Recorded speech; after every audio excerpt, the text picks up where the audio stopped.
kita undang mereka kita bagus kita kalau tangga berarti di bawah berarti nggak ada.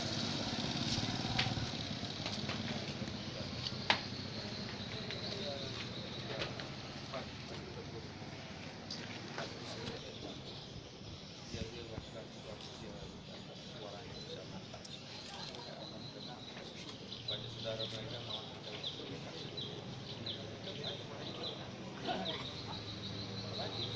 mereka lama-lama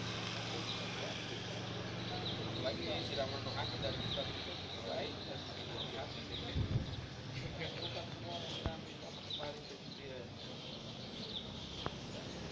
Alhamdulillah orang yang punya yang mikir jangan mau jual ke orang bikin cerita yang nggak enak. Di sini baik-baik aja.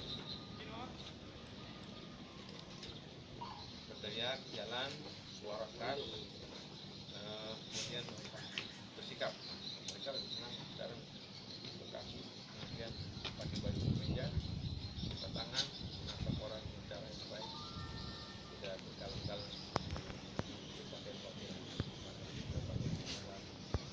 nggak pakai bedak lagi, karena mereka kan ada kumis, ada jemur, ada berewokan.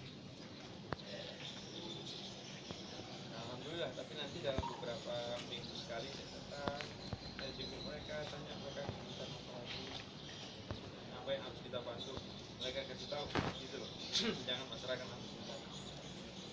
Oke.